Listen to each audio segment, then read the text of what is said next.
Sir जी आप सबसे पहले जो न्यूमेरिकल करते हैं ना तो उसमें आप डबल रीडिंग करते हैं। न्यूमेरिकल हल करने से पहले, आंसर शीट में कुछ लिखने से पहले आपने एक बार पूरा न्यूमेरिकल पढ़ा होना चाहिए। इनिशियल रीडिंग है वो लाजमी, वो पढ़े और अपने आप को तैयार करें कि अच्छा न्यूमेरिकल में क्या क्या एडजस्टमेंट्स आई हैं। जब वो आप पढ़ लें तो उसके बाद जब दूसरी बार न्यूमेरिकल पढ़ेंगे तो साथ साथ हल करना शुरू करेंगे। पहली बार जो इनिशियल रीडिंग होती है उसमें साथ न्यूमेरिकल हल नहीं करना, सिर्फ पढ़ना है। पढ़ना कहां से शुरू करना है पता है सर जी? सबसे पहले एक बार रिक्वायरमेंट देखें। Under the provision of income tax ordinance and rule made there under compute under the appropriate head of income, total income, taxable income and tax liability। आम तौर पे उसने टोटल इनकम, टैक्सेबल इनकम और tax liability कह दिया है, और आम तौर पे यहां पर लिखा होता है इग्नोर मिनिमम टैक्स रिजीम। आपने बहुत से सवाल पहले किए होंगे, नोट किया होगा, उसने लिखा होता है इग्नोर मिनिमम टैक्स रिजीम। अगर वो ये जुमला यहाँ पर ना लिखे और टर्नओवर 100 मिलियन से ऊपर हो तो आपके कान खड़े हो जाएंगे कि मिनिमम टैक्स रिजीम वाला काम भी करना है। आओ मेरे साथ आगे चलते हैं। मोमिन मेज प्रोडक्ट्स। अच्छा जी आप एज्यूम करें कि डेट 31 अगस्त 2025 है। अच्छा यहाँ पर तो आप एक्चुअल में आपको एज्यूम करने की जरूरत ही नहीं होगी, आप 6 सितंबर 2025 में मौजूद होंगे और एक्साइटेड होंगे कि आप पेपर दे रहे हैं। ठीक है। मोमिन मेज product a sole proprietorship owned by Momin Khan specializes in the production of food ingredients. The following information has been extracted from MMP's record for the year ended 30 June 2025। Sale है 138 million की, cost of good sold आ गई, GP आ गया, admin and selling expense आ गया, financial charges आ गए, other income आ गया, प्रॉफिट बिफोर टैक्सेशन आ गई। ये मैं आपके साथ पहली बार पढ़ रहा हूँ। पहली बार पढ़ने में क्या करना है उसको देख रहे हैं। इन द मीनवाइल आप प्लीज बोर्ड साफ कर दीजिए। और ये मैं क्वेश्चन पेपर आपके साथ पढ़ रहा हूँ। सर जी सेल्स इंक्लूड, सेल्स में क्या शामिल है? An amount of 10.62 million net of 10% discount. 10% trade discount है इंक्लूसिव ऑफ 18% सेल्स टैक्स। इसके अंदर 18% इस अमाउंट का सेल्स टैक्स शामिल है। अच्छा जी सेल्स के अंदर सेल्स टैक्स शामिल होना चाहिए? द आंसर इज नो, नहीं होना चाहिए। इसका मतलब यह है मुझे सेल्स टैक्स निकालना पड़ेगा।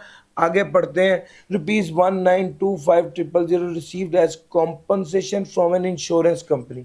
मुझे इंश्योरेंस कंपनी से कॉम्पनसेशन मिली थी 15 अप्रैल 2025 को। सवेयर डैमेज हुआ है to machinery imported from China. China से जो मशीन इंपोर्ट की थी उस पर डैमेज हुआ है, और 1 अप्रैल 2025 को costing ₹2.1 million. The machinery deemed unfit for use was later sold as a scrap for 425,000।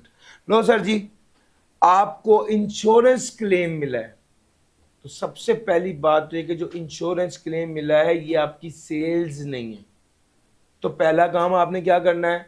Sales से रिवर्स करें। दूसरा 1 अप्रैल 2025 कॉस्टिंग 21 लाख, आपने ये मशीन खरीदी थी 21 लाख की। The machinery deemed unfit for use was later sold for a scrap of 4,25,000। अच्छा इतने की स्क्रैप में बिक गई। Loss of ₹1,675,000 from the sale of machinery.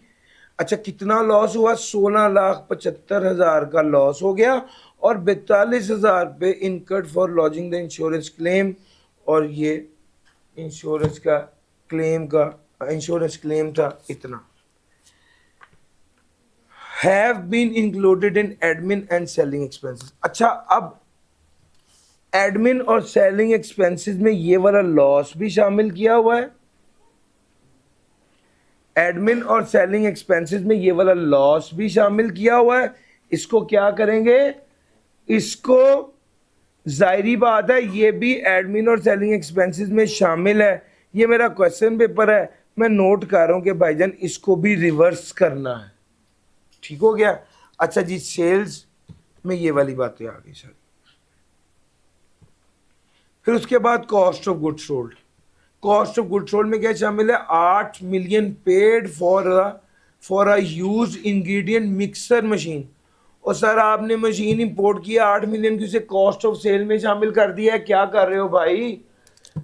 Adjustment जरा आंखें खोलो, मैं आपको ये सारी एडजस्टमेंट आपके पास पेपर से दिखाऊंगा कि सर कोई एडजस्टमेंट नहीं आती। जिसने पिछली 6 साल के पास पेपर किए हुए हैं, सवाल ही पैदा नहीं होता कि वो कहे कि ये क्या हो गया।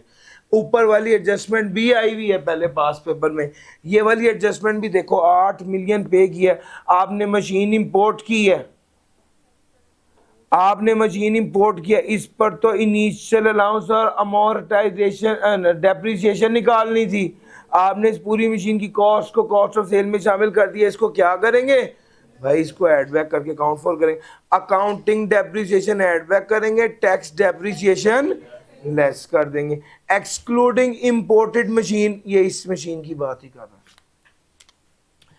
एडमिन और सेलिंग एक्सपेंसेस में शामिल है 3,25,000 रुपए की कमीशन जो बेरर चेक के जरिए दी है। भाईजान बेरर चेक का मतलब कैश ही है। आपने कैश के जरिए 3,25,000 दे दिया है भाईजान। 2.5 लाख से ऊपर की ट्रांजैक्शन हो, इंडिविजुअल 25,000 से ज़्यादा हो, पेमेंट कैश में की हो, तो वो इनकम में से माइनस नहीं होती। पड़ा हुआ ना सर जी, ये ऐड बैक होना है। सिक्योरिटी डिपॉजिट है 4,60,000 रुपए की, के इलेक्ट्रिक को दिया है। मैं पढ़ता हूँ, मेरे जहन में वो वाला क्वेश्चन आता है। आप लोगों ने कतील वाले सवाल में यही वाली सिक्योरिटी डिपॉजिट वाली एडजस्टमेंट थी, पिछली अटेम्प्ट में आया है। An insurance premium of 395,000 paid for the health insurance of मोमिन, ये वाली एडजस्टमेंट भी आई हुई है। हेल्थ इंश्योरेंस उसकी जाती इंश्योरेंस है ना। तो सर समझ आ रहा है? ये तो माइनस करने की इजाजत नहीं, से क्या कर देंगे? ऐड बैक कर देंगे, ऐड बैक कर देंगे। फाइनेंशियल चार्जेस में शामिल है 6 लाख रुपए। फाइनेंशियल चार्जेस में शामिल है, क्यों? क्योंकि आपने बैंक से 5 मिलियन का लोन लिया था 12% के हिसाब से। 4 मिलियन का लोन इस्तेमाल हुआ, कराची में प्लॉट लिया उस पर, और 1 मिलियन का लोन इस्तेमाल हुआ जो मोमिन खान की बीवी ने गाड़ी ली है। सर इन दोनों केसेस में जो मोमिन खान की, जी पॉज कीजिएगा, जो मोमिन खान की बेगम ने गाड़ी ली है, ये तो उसके घर का मामला है ना, ये तो उसका पर्सनल एक्सपेंस है। इसको तो ये तो माइनस नहीं होगा। और जो 4 मिलियन का प्लॉट लिया है भाईजान, ये भी कैपिटल नेचर का खर्चा है। प्लॉट लेने के लिए जो पैसा खर्च किया है, ये कैपिटल नेचर का खर्चा है और ये इनकम में से माइनस नहीं होना। तो ये जो 5 लाख है, इसे ऐड बैक कर देंगे और ये माइनस नहीं होगा। फिर उसके बाद आ गया other income comprises of rental income. अच्छा, अभी तक देखो जितनी भी एडजस्टमेंट्स थी सारी की सारी इनकम फ्रॉम बिजनेस से रिलेटेड थी। ये अदर इनकम इसने कहा है रेंटल इनकम, जैसे ही उसने ये कहा मेरे जहन में क्या आया है?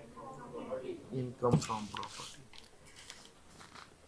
Same plot mention which was leased to tenant starting on 8 September. MMP incurred 50,000 in expense for land leveling, 20,000 ground rent, 25,000 rental for collection services. These same plot of land है, लीज किया गया था 1 सितंबर को। 50,000 रुपये लैंड लेवलिंग के, 20,000 रुपये ground rent के और 25,000 रुपये रेंट कलेक्शन के। The expenses have been incurred under admin and selling expense. जी, brought forward minimum tax under the head under से। सर जी ये उसने मिनिमम टैक्स का इशारा भी दे दिया है। मिनिमम टैक्स ब्रॉड फॉरवर्ड भी पिछली बार का बता दिया है। इस सिग्नल का कुछ मतलब है कि आपने मिनिमम टैक्स रिजीम की वर्किंग प्रॉपर करनी है। सर 18 नंबर का सवाल है। वैसे आपको कोई एडजस्टमेंट मुश्किल लगी है? चलो वन बाय वन, बड़ी गल है यार, कभी हाँ ना करना, रोंदे ही रहना हमेशा। सर जी देखिएगा, सेल्स वाली एडजस्टमेंट में कोई मुश्किल बात? नहीं सर करते हैं ऐसे ही, मैं वन बाय वन पूछता रहूंगा और आप कुछ बोलेंगे नहीं तो टाइम ही वेस्ट है। सर जी आपके पास 2 मिनट है, जल्दी से ये सवाल दोबारा पढ़े फिर मैं हल कराना शुरू करता हूं। लो सर अब मेरे साथ चलो,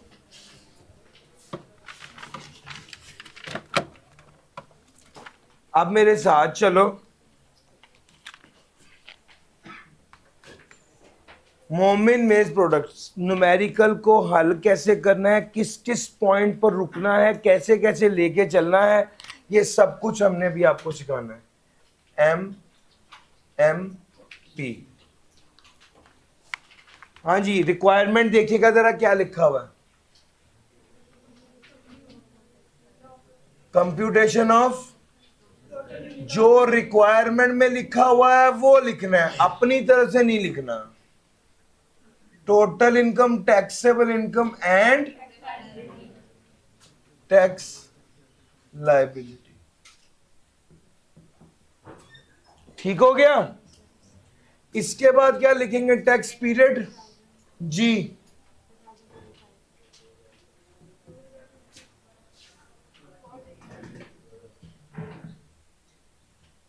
$2025।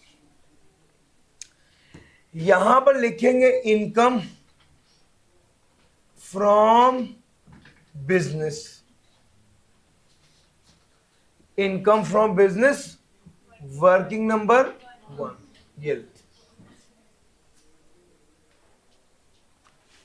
मैंने पहले सफे पर ये लिखा, सफा पलट दिया, अगला सफा आ गया, working number 1, working number 1 income from business. कहीं पर अगर मैं शॉर्ट हैंड में लिखूं MMP या इनकम फ्रॉम बिजनेस तो इसका ये मतलब नहीं कि आपने भी IFB लिखना, आप प्लीज पूरा लिख दीजिएगा। मैं सिर्फ ये इसलिए कर रहा हूं कि शॉर्टली आपको ये करवा पाऊं। अच्छा जी शुरू कहां से होती है ये वर्किंग,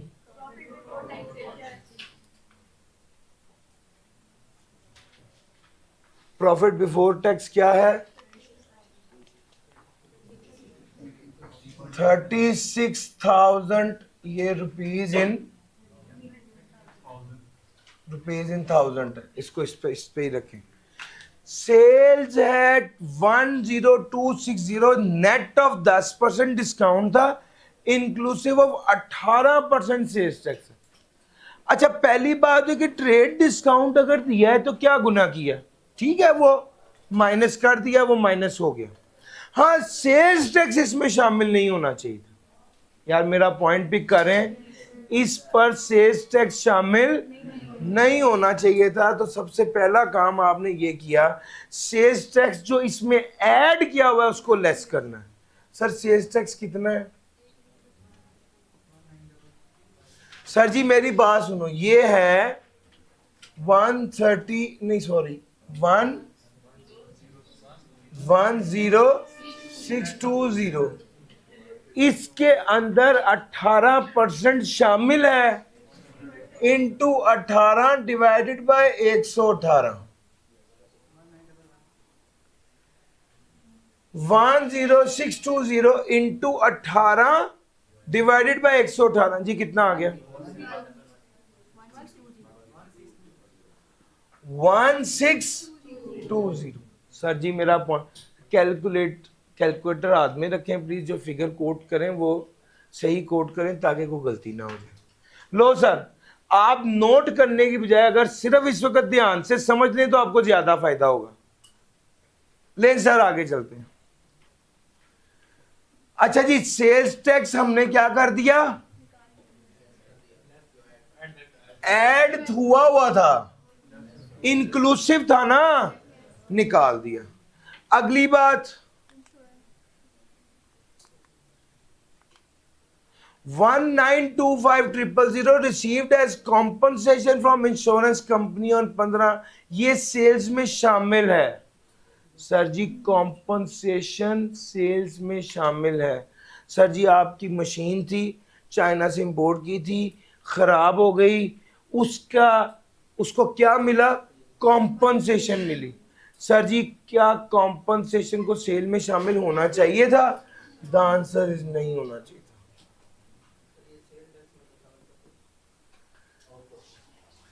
शाबाश, ये किस भाई ने कहा है? ठीक कहा है आपने। नहीं नहीं, आपने ठीक कहा है, लेकिन ये क्या कर रहे हैं सर हम? Thank you. कॉम्पनसेशन, कॉम्पनसेशन कितनी है सर? 1925। जैसे ही मैंने इसको लिखा ना, मेरे दिमाग में इसकी पूरी एडजस्टमेंट आनी चाहिए।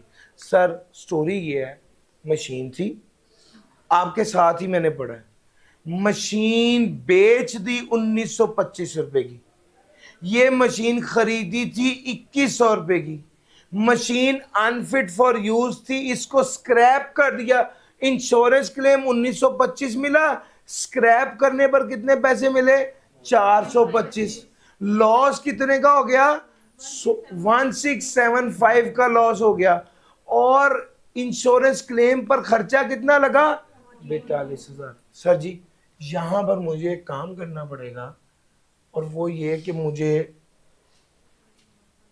एक वर्किंग बनानी पड़ेगी 1.1। एक बात समझो, ये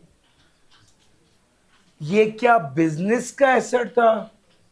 यस, लेकिन क्या ये कैपिटल एसेट है? सर जी आप लोगों ने अगर कैपिटल गेन पढ़ा हुआ है, आप लोगों ने अगर कैपिटल गेन पढ़ा हुआ है, तो आपको पता होना चाहिए कि अगर एक एसेट जो कि इन्वेंट्री ना हो, पर्सनल मूवेबल एसेट ना हो, डेप्रिशिएबल ना हो, अमोर्टाइजेबल ना हो, तो वो कैपिटल एसेट होता है। ये वाला एसेट आपके जहन में आ रहा है कि ये डेप्रिशिएबल एसेट है, भाईजान जब बिजनेस में आया अवेलेबल फॉर यूज होगा तब डेप्रिशिएबल होगा ना। ये मैंने आपको पास पेपर में भी करवाया है, आपकी किताब में चैप्टर नंबर 9 E7 का सेकंड पार्ट यही है। चैप्टर नंबर 9 E7 का सेकंड पार्ट में यही वाला सवाल है। सर आपको ये बात पता होनी चाहिए, और 2-3 बार आ चुका है, ये पहली बार ये वाली एडजस्टमेंट नहीं आई, 2 बार पहले एडजस्टमेंट आ चुकी, और हर बार हमारे टेस्ट का हिस्सा होती है। मुझे पता है ये वाली चीज इंपॉर्टेंट है, बच्चा के दिमाग में भी नहीं आना कि ये कैपिटल गेन है, हालांकि ये कैपिटल गेन है। कैसे? सर जी ये देखो जरा, कैपिटल गेन कैसे है? डिस्पोजल प्रोसीड क्या है? डिस्पोजल प्रोसीड क्या है? सर जी अच्छा जी 425, इसको स्क्रैप वैल्यू क्या देता हूं फिर मैं, ताकि 425। और मुझे एक चीज और बताओ, इसी में ही अगली बात ये बताओ कि इंश्योरेंस कॉम्पनसेशन कितनी मिली है? सर जी आपने ये बात कैपिटल गेन में पढ़ी है, अगर लॉस या डिस्ट्रॉय हो जाए तो कॉम्पनसेशन किसके बराबर होती है? जितनी कॉम्पनसेशन रिसीव हो गई प्लस जितनी स्क्रैप वैल्यू। सर जी ये कितना बन गया? 2-3। अब इसमें से लेस कर दें cost, cost of capital asset कितना था? 2100। और क्या चीज है? एक्सपेंस कितना था? इंश्योरेंस एक्सपेंस था 42 का। सर जी ये लेस कर दें, इसको वर्किंग नंबर, इसको मैं वर्किंग नंबर 2 कहने लगा जी। कितना बन गया? सर जी ये कैपिटल गेन आ गया है। अब मेरी बात आराम से सुनो, ये कैपिटल गेन आ गया। सबसे पहला काम तो मैंने ये किया कि मैंने जो कॉम्पनसेशन इसने इनकम फ्रॉम बिजनेस में ऐड की थी उसको रिवर्स, कॉम्पनसेशन इसने इनकम फ्रॉम बिजनेस में ऐड की थी उसको रिवर्स कर दिया। दूसरा काम मैंने ये करना है कि लॉस ऑन डिस्पोजल सर जी इसने डिस्पोजल का लॉस कितना था 1675, ये इसने इनकम फ्रॉम बिजनेस में से माइनस किया था, मैं इसे भी रिवर्स कर दूंगा। तो पहले तो जो इसने अकाउंटिंग में गड़बड़ किया है उसको रिवर्स कर रहा हूं मैं, 1675 को भी रिवर्स कर रहा हूं और 1925 को भी रिवर्स कर रहा हूं। इन दोनों को क्या कर दिया, रिवर्स कर दिया। और फिर टैक्स की जो एडजस्टमेंट है वो की। टैक्स की एडजस्टमेंट क्या है, कैपिटल गेन निकाल दिया। पहले सफे पर जाकर कैपिटल गेन वर्किंग नंबर 2, मैं अभी इसलिए फाइनल नहीं कर रहा, अगली एडजस्टमेंट में कोई और कैपिटल गेन की फिगर ना निकल आए तो मैं लास्ट में इसको प्लेस कर दूंगा। अच्छा जी, अब मेरी एडजस्टमेंट जा गई, ये कंप्लीट हुई है। उसके बाद आ गया कॉस्ट ऑफ सेल में क्या शामिल है, 8 मिलियन मशीन। तो जी पहला काम क्या करें, मिक्सर मशीन। मिक्सर मशीन कितने की, 8 मिलियन की, क्या कर दूं, ऐड बैक कर दूं। इसी के साथ initial allowance of mixer machine 8 million का 25%। जी भाई, उसके बाद ही साथ ही इसने खास तौर पे कहा excluding depreciation of imported machine, साथ ही डेप्रिसिएशन भी निकाल लो ऑफ एमएम मिक्सर मशीन। कितनी, 6000 का 15%, 900 माइनस करना।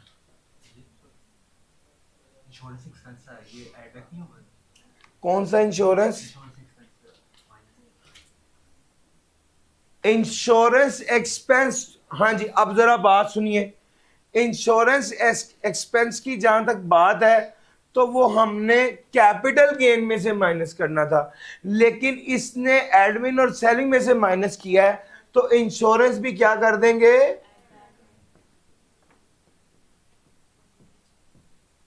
डन हो गया सर जी। ये भी साथ के साथ में ही हो गया, अच्छा हो गया, साथ ही उसको वो भी कर दिया। अच्छा जी, फिर आ गया अकाउंटिंग डेप्रिसिएशन का क्या करेंगे, ऐड बैक कर देंगे 18,000।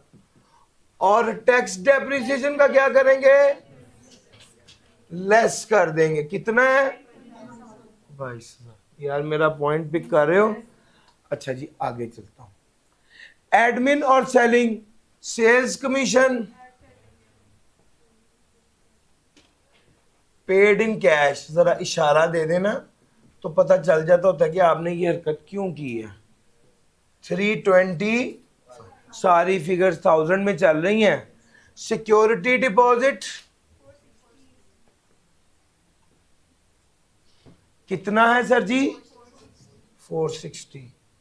और तीसरे नंबर पे क्या आ गया, इंश्योरेंस प्रीमियम, कितना 395।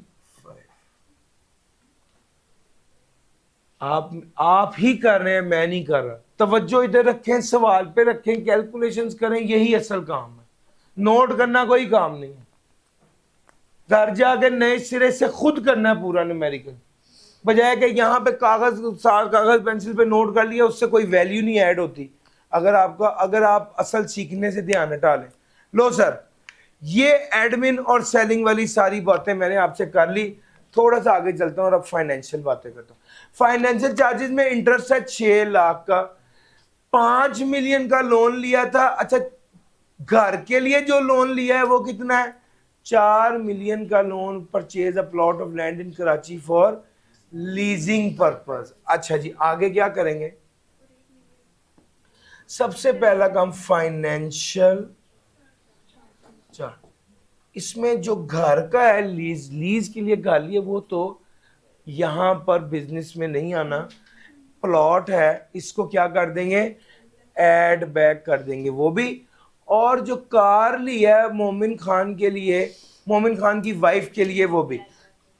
सर जी, ये पूरे का पूरा 600 क्या हो जाएगा, ऐड बैक हो जाएगा। फिर उसके बाद आगे चलते हैं। Other income comprise of rental income. And non adjustable deposit of rupees 2 lakh from the same plot of land mention in point 4, ऊपर वाले पॉइंट 4 में किया है सर, ये इनकम फ्रॉम प्रॉपर्टी है। इसके लिए मैं एक वर्किंग नंबर 3 बना लेता हूं। हाँ जी, इनकम फ्रॉम प्रॉपर्टी के लिए वर्किंग नंबर 3 बना लूं। जरा देखिएगा रेंटल इनकम कितनी है,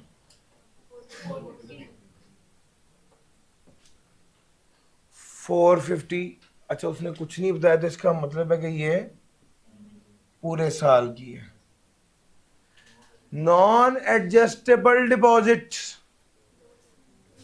प्लॉट है, प्लॉट है, non adjustable deposit divide by 10 करके इनकम में शामिल। Incurred 50,000 expense for land levelling, ground rent minus होगा, कितना है 25। Collection charges 20,000 for ground rent है। अस्तगफुर। हाँ जी, कलेक्शन चार्जेस कितना है,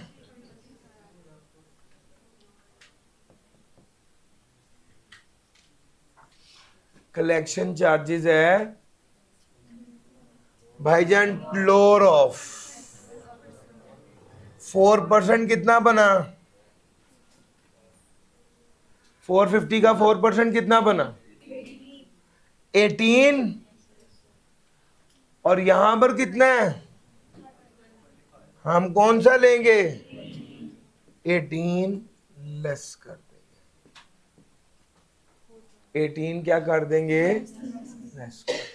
और कोई खर्चा, इंटरेस्ट, इंटरेस्ट ये वाला। अब यहां पर हाजिर दिमागी की जरूरत है कि ऊपर उसने आपको इतना जो बताया है कि इसने 4 मिलियन का लोन लिया था, किसके लिए, लैंड परचेज करने के लिए, और वही लैंड उसने किराए पर दे दी, तो भाईजान इसका क्या आना है, इंटरेस्ट आना है जी। कितना इंटरेस्ट आएगा, बड़ी ध्यान से, इंटरेस्ट 4 मिलियन का लोन था, 12% इंटरेस्ट था, लेकिन ये कब से लेंगे, 1 सितंबर से, जब से उसने उसको किराए पर दिया है वो वाला पीरियड लेंगे। सितंबर, अक्टूबर, नवंबर, दिसंबर, जनवरी, फरवरी, मार्च, अप्रैल, मई, जून जी। 10 बन रहा है, 10/12 जी। 4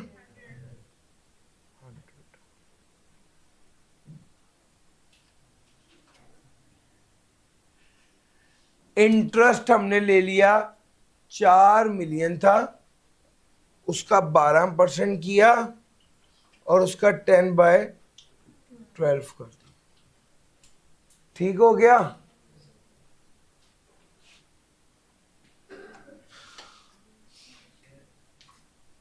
जी इसके बाद तो ब्रॉड फॉरवर्ड मिनिमम टैक्स, आप क्या बात कर रहे हैं, लैंड है सर, लैंड है, रिपेयर तो माइनस नहीं हो जी। ये वाला इंटरेस्ट इधर से माइनस नहीं होगा सर, बिजनेस में माइनस किया हुआ था, बिजनेस में ऐड बैक कर दिया, और ये 600 जो ऐड किया इसमें, इसमें यही तो है मेजर, ठीक हो गया जी।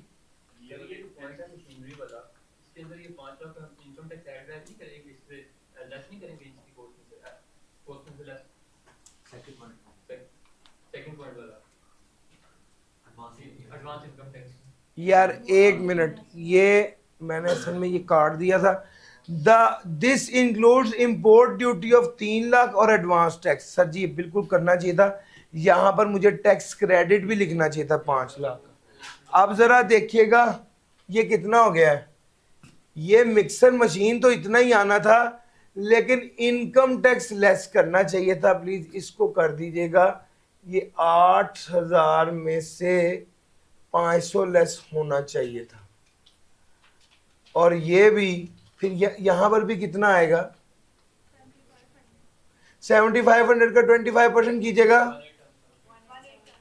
1875 जी, ये माइनस होना है। दूसरे का भी कीजिएगा, मैंने उस 8 मिलियन को पढ़ के ना बाकी चीज वो कर दी। इंपोर्ट ड्यूटी तो कॉस्ट में शामिल होती है, लेकिन टैक्स कॉस्ट में शामिल नहीं होता ना, उसको कर दीजिएगा। डेप्रिसिएशन रेट ऑफ एमएम बताइएगा मुझे।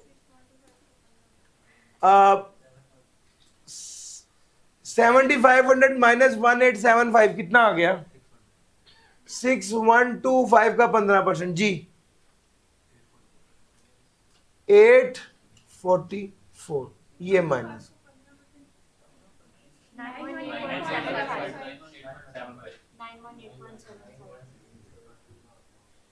करके देखिएगा। 6125 का 15%, 7500 करें ना, 7500 का 25%, 8000 माइनस 500, ये बन गया 7500। 7500 का 25%, 1875 आ गया। उसके बाद आ गई डेप्रिसिएशन। डेप्रिसिएशन कितना बना, 6125 ही है। 75 नहीं यार, 7500 माइनस 1875, सर अब कैलकुलेटर वाले काम तो यार आप लोग ठीक कर लो। 56, इसका 15%, ठीक हो गया। सर जी ये 500 पता चल गया क्यों लेस किया है। अच्छा जी, हम यहां तक आ गए, अब आगे क्या रह गया, फाइनेंशियल चार्जेस वाली बात हो गई, अदर इनकम वाली बात हो गई।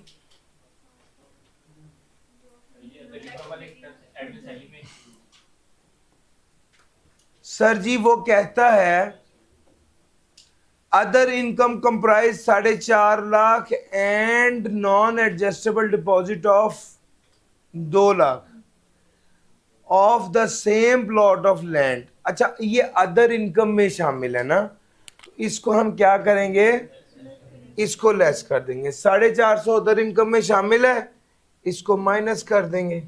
200 अदर इनकम में शामिल है, इसको भी माइनस कर देंगे। फिर एमएमपी इनकट 50,000 लैंड लेवलिंग का, इसको दीज एक्सपेंसेस हैव बीन, अच्छा ये माइनस भी किए हैं, जो माइनस किए उसे ऐड बैक कर दो, 50 ऐड कर दो, और फिर 20 ऐड कर दो, और फिर 25 भी ऐड कर दो। जी सर, सर जी जो अकाउंटेंट ने किया उसे रिवर्स ही करना है ना।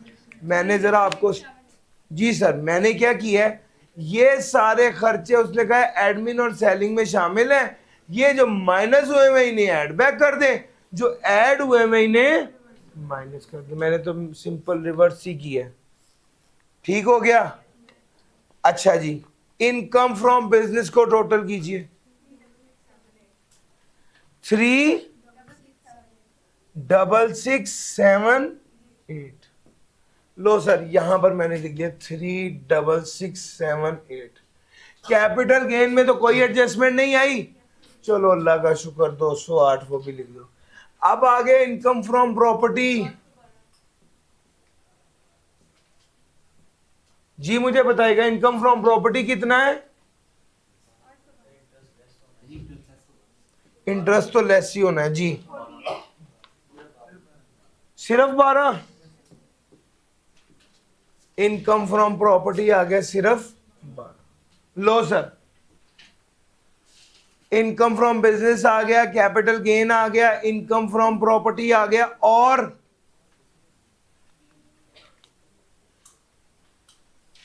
और तो ब्रॉड फॉरवर्ड है। अच्छा जी, जब मैंने देखा मेरी हर तरह की इनकम शामिल हो गई है, मैंने कहा यार इसको टोटल कर दो। टोटल इनकम कितना बना,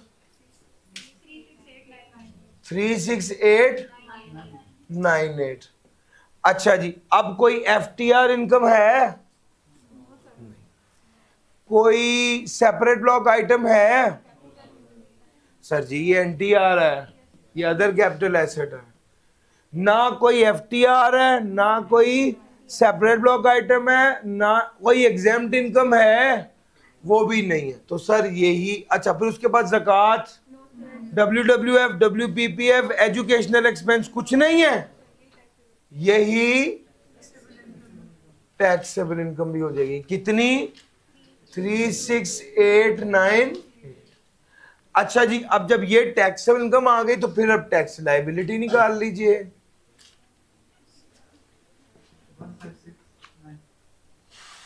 इंडिविजुअल है, इंडिविजुअल है, और दूसरे नंबर पे क्या बताना है? नॉन सैलरीड है। आपके ये देखो, ये देखो यार, मेरे साथ सामने स्क्रीन पे देखो, ये मैं क्वेश्चन पेपर ही लेके आया हूं, आपकी किताब में भी बना हुआ है। ये देखो यहां पर रेट्स गिवन होते हैं। कहां पर रेट गिवन है? ये देखो 5वें सफ़े पर लास्ट में। अब चूंकि नॉन सैलरीड के ही थे तो नॉन सैलरीड का रेट गिवन था। फिर उसके अलावा ये देखो capital gain on disposal of securities, ये भी गिवन था। ये सिक्योरिटीज के वाले से इनिशियल अलाउंस 25% दिया हुआ था। डेप्रिसिएशन प्लांट एंड मशीनरी की 15% दिया हुआ था। मिनिमम टर्नओवर 125% और डिविडेंड का रेट, ये सारी चीजें दी हुई होती हैं पेपर। अच्छा जी,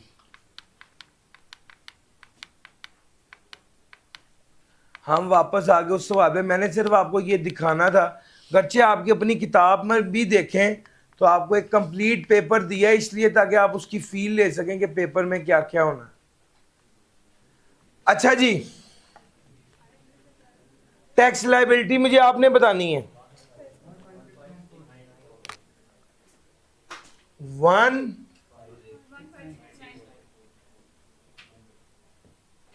सर जी हाई अर्नर सरचार्ज, सॉरी बेटा, हाई अर्नर सरचार्ज जी, सॉरी 1569। चलो जी, इसको टोटल कर लें, 17263 बस काफी है। अच्छा जी, ये टैक्स है उनको, वो हायर से चार्ज आ गया। अब और कुछ रहता है इस सवाल में? सर जी ये फाइनल टैक्स पेबल आ गया, अब रह गया मिनिमम। सर जी ये आपका टैक्स पेबल आ गया।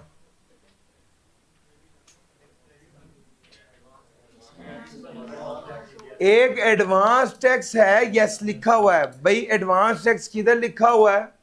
ये 5 लाख का।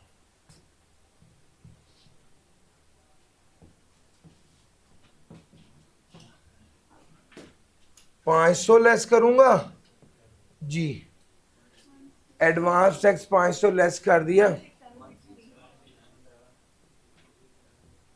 टैक्स पेबल आ गया 16763।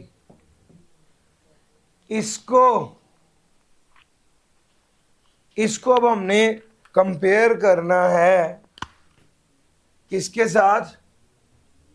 Minimum tax regime. Minimum tax regime में आपने टर्नओवर लेना होता है, बड़ी ध्यान से।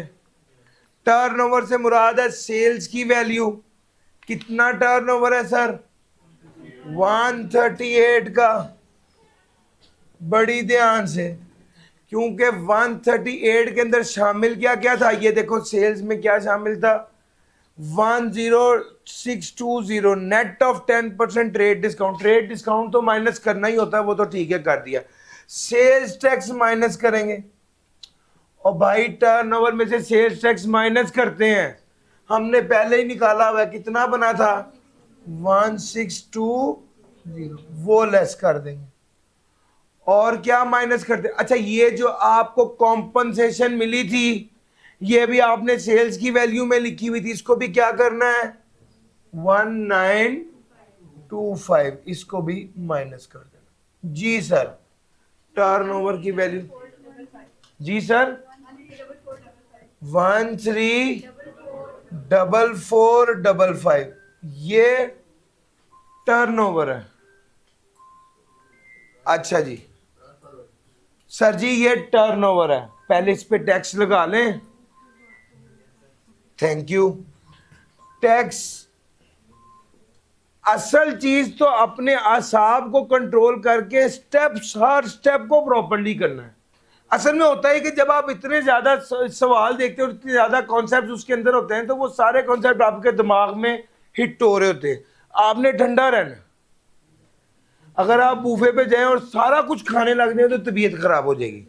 स्टेप बाय स्टेप सबसे पहले पानी पिए, फिर आराम से देखेंगे इसमें क्या चीज़ ज़्यादा बेहतर है जो आपको पसंद है, फिर वो आहिस्ता आहिस्ता खाना शुरू करेंगे तो आपकी सेहत भी ठीक रहेगी और दिमाग भी। ठीक है सर।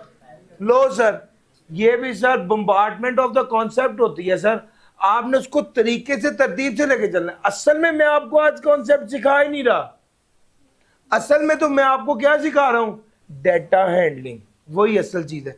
सर जी 1.25% देखिएगा,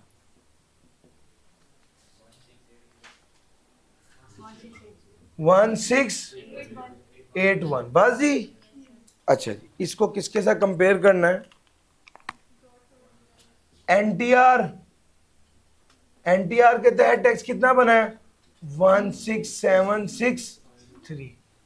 भाईजान इसने ब्रॉड फॉरवर्ड भी दिया हुआ है, कितना है ब्रॉड फॉरवर्ड 6000, 6000 ब्रॉड फॉरवर्ड को एडजस्ट करेंगे तो कितना बनेगा 10763। कौन सा पे करेंगे, ये वाला payable. Sir minimum tax regime के कॉन्सेप्ट को भी देखो, उसने न्यूमेरिकल के अंदर ही करके टेस्ट कर लिया। जी सर।